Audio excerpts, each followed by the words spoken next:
I'm Cristina Cote with the Chef's Connection, and we are speaking to Bill Telepan, who's the executive chef of the restaurant Oceana here in Midtown. And he is an award-winning chef who used to have a namesake restaurant, Telepan, that was Michelin Star rated. And how is it being executive chef of Oceana? I know I've been here almost a year. Okay. It's a big place. It is a very and this is nice. I got chairs here. I might actually keep the chairs here, so because I'm getting old. You know, my knees are starting to hurt, and it's so big. There's so much running around in this place, and it's been great. You know, the crowd's good. A lot of my old regulars coming from uptown. That's awesome. They have a lot of regulars here built in already, so that's been great. So I've been meeting a lot of them, you know, working with seafood in this capacity is pretty insane. I mean, we go through hundreds of pounds a day of seafood, and we buy direct from the fish market, so we're getting really high quality stuff. And the people I've met who they're former purveyors, it's been really interesting getting to know them and just getting stuff flown in direct or from the market. It's been really wonderful. So that's amazing. So do you go and taste everything before you get it, or from the purveyors? We have a buyer there who's been working with the Lavanos family who own Oceana for many, many years. So he's really trusted, and he's been sending me some great stuff. I've gone up myself a few times since I've started. And it's been interesting. It's great going up there and meeting all the people putting the faces to all the people who can buy it from, and they like seeing me up there, I think. So, and also, but you know, bringing, you know, and we just have such fabulous. The guys who are butchers here are just like amazing. So it's like it's been pretty. Like the support has made the transition easy, but it's still difficult because you know you don't know all the personalities. I had to change a few. You know, people leave, come and go. I have a certain culture that I like in the kitchen, so I had to make it and that's taken some time. But I feel like we're in a great spot right now. That's amazing. So in terms of culture in the kitchen, what to you is like the most harmonious, balanced way to run a kitchen? Well, the way I feel like is that, you know, I see these guys more than I see my family, right? And so I kind of have to like them a little. Do you like tell them jokes and like? Yeah, no, they have to laugh at my jokes. Okay, as long as they laugh at my jokes, they all have to come in and do a good job and cook well.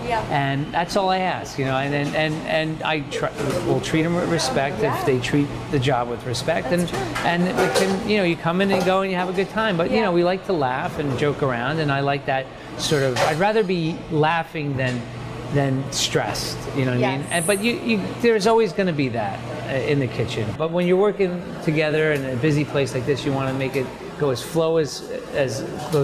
easily as it can go, and you want everybody to be in a good mood, because a happy cook cooks happy food. I think you really can, you know, in terms of the ambiance at a restaurant, like you can feel when there's a certain excitement. And the food, I think it translates. Yeah, and we're in an open kitchen here. It's pretty big. I mean, it's wide open. You go to the bathroom. Like dinner theater, right? It is like dinner theater. And you go to the bathroom, you see in here. So it has to, you know, we have to be in a good place. So that's awesome. Yeah. Well, you seem like you're a very happy, joyful person. Thank you. What do you do when you're not in the kitchen? I drink constantly. Well, cheers.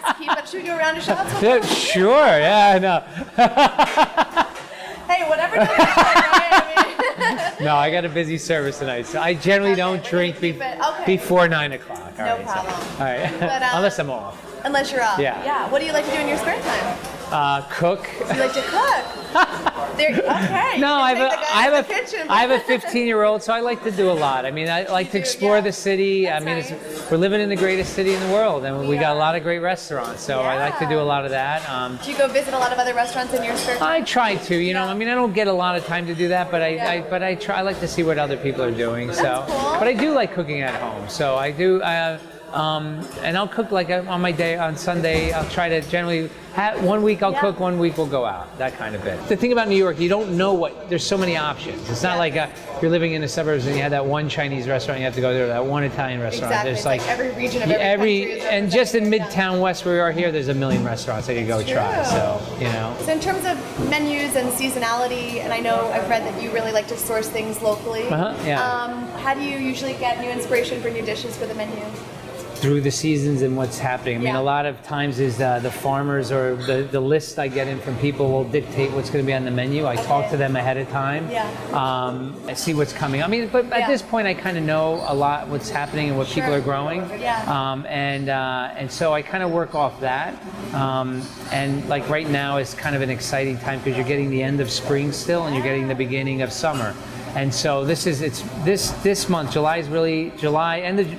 mid-July to mid-August is great, and then mid-September to mid-October are really my fine, really great times. I find. So I get, and what was cool is that there's one farm that we it's kind of like we did like a CSA with them. So I gave them a certain amount of money. They're growing all of our baby romaine lettuce organically for our Caesar salad that we have here. And they're going to grow a couple other vegetables that's for me in the fall that we're going to use that we end up using a lot of. I've been buying a lot from them. So it's been, and like literally like I would, when doing new dishes, it's sort of just seeing things that are always there, but you've never really worked with before that you give it you try and work with. So I've been doing a lot of that. Haven't experienced? Well, like all these baby zucchinis, I just wanted to do something. So I was they're so cute. You didn't think you could use them, but I'm actually using them this year. And we're doing a flip flop. But normally you make an escabeche out of fish, but we made an escabeche out of the zucchini that's cool. Going on top of fish. So that was kind of fun. A little reversal. Right? So keeping everyone on their so the fish is inspiring the vegetables. It's very cyclical. I like that. So we've been doing a lot of raw things, and that's been kind of fun to work with too. So and experimenting with ceviche. So last year before I started, I went to the green markets for a month and put a lot of ceviche peppers that we pureed and froze. We fermented a lot of things that we have, and that we continue to use until now. I mean, I have green tomatoes that I fermented last September that we're just finishing up now. So we're getting all new product in now to start. We're fermenting now and pickling and getting that stuff ready. So that's awesome, because I know a big part of your philosophy, right, is like really wanting to use everything and not waste. Yeah, sure. And then I know you're very involved with the organization Wellness in the School. Yes. Tell everyone about that. It's such an important thing. Well, Wellness is where we go into a school with a culinary school graduate who works alongside the cafeteria workers, teach them how to cook, be ready, like mise en place. Great. And then we bring coaches into the recess yard, and they get the kids running around. They prevent bullying, and so you have this active recess, healthy lunch. The kids are ready for the second half of the day. So cool. So we're going to be in the fall in 125 schools nationwide, affecting 62,000 kids every day. So that is awesome. Yeah, it's pretty exciting. Cool. Yeah, because I think that's such a natural place to make a difference and make an impact and to. Well, you have this captive audience of kids at school, so they're there at school. So let's give them a healthy lunch. Right. Let's give them a free lunch too. That's another story. And then get them running around, and also teach them nutrition. Teach them things like lessons that they can use going for the rest of their life. So it's really, I'm really proud to be a part of it. That's so cool. And didn't you recently partner with Shake Shack to do some kind of like mushroom burger? Yeah. So I have this mushroom burger. We actually have it on the menu here. Okay. And then what we did with that was they were really generous. So we featured it for a day up there, and the proceeds went to Wellness in the Schools. So. Good for you. It's nice to bring it all back, right? Are you from New York originally? New Jersey. From Jersey. Okay. Yeah. You're a local boy. I am. That's nice. It's good to help the next generation. That's true. Exactly. Have you always been interested in food since the time you were little? No, I didn't. I wasn't. I was only interested in eating, and then on a hunger strike from the time you. No, I ate a lot. I was a good eater. I was running around a lot playing baseball or whatever, and then I only got interested in it when I needed to make money to get a car. Okay. So I started as a dishwasher, and then I became a cook later, and then I just continued doing it through high school. Okay. And then when I was graduating, I really liked it a lot, so I figured I would do it for a career. So I got encouraged by a few people to do it. That's so cool. Yeah, so. And what kind of car did you end up getting? It was a 74 Chevelle Laguna with swivel seats. Wow. Pretty badass. Pretty badass. Now, are you more interested in cars or food? I haven't owned. Actually, I moved to New York in 1990, and I haven't owned a car That's since. the nice thing about the city. Yeah, you don't need a car, but my car is Hertz. Yes, exactly. Or Uber, right? Or Uber. So yeah. You have one daughter? Yeah.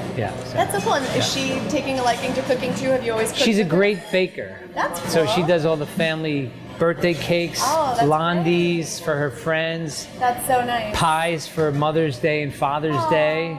And we had a very critical weekend at my parents' house where we sat there and we did a step-by-step lesson of how to make Grandma's chocolate chip cookies because they're famous. Wow. And Grandma's 80. Secret you can I can't indulge. No, no, it's a family thing. Well, you got to be the family, so All right. that's it. I So. get it. So You could eat one because you're I a would like to friend, try- okay, that but counts, you yeah. can't learn how to make it. That's fair, So. but did the recipe get passed through the generations successfully, or? Well, we're gonna do a trial run this weekend, see how it worked out. So All right, I want to follow up on that here. Okay. Maybe send us some of the. I'll Instagram it. That's awesome. Speaking of Instagram, do you think that social media is a good way to, it's fun. Listen. I don't really understand how it works in a way. Like I don't know if it's like It's funny. It's good to be out there. What's been fun is that since I've come to Oceana, a lot of people have seen like what I've been doing. And it's a way to get your voice out there. Yeah, that's true. But on the other hand, I mean, I think it's not bad. Yeah. I don't think it's bad. Unless people do too much, then you can unfriend them. Yes. Like on Facebook, if people do too much, you just don't. You don't really care that you're tying your shoe. Right. Or I just know. pulled up my pants. TMI. TMI.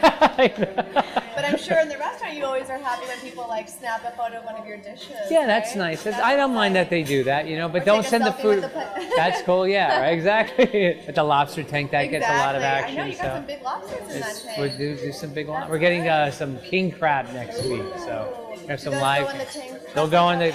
We're gonna watch the battle. It's gonna be like You're gonna, like, Godzilla have a versus match? King Yes. Kong. I'm gonna film that. It'll be a lot of fun. That would be really entertaining. Don't destroy Manhattan. They're like the claws are coming at each other. You've got a busy day, so do you guys do lunch and dinner here? Breakfast, lunch, and Breakfast, dinner. lunch, and dinner. Yeah. What about brunch? Power breakfast. No brunch. No brunch. And we're closed Sunday and just Saturday night. Okay. Just Saturday night. So. That's exciting. It is. Do you have a favorite dish here that you like to No, create? they're all my your favorites. That's They're, a very good answer. Because they're like children, right? Your dishes are like your children. Right, You gotta- exactly. So in terms of your next endeavors, is there something, you're I just got here. You just got here. I mean, do you think that you're going to I open had- another Oceana? I opened. or- I don't know. I just just got gonna enjoy the here. moment, see I'm what just. happens. It's nice. I work Yeah. hard and a lot between this and wellness in the schools. It's. You're busy. I'm a busy guy, so. Well, thank you for your time. My pleasure. And, we don't want to take any, of your time away from all the excitement going on, but we really appreciate you good. stopping and chat with the Chef's Connection.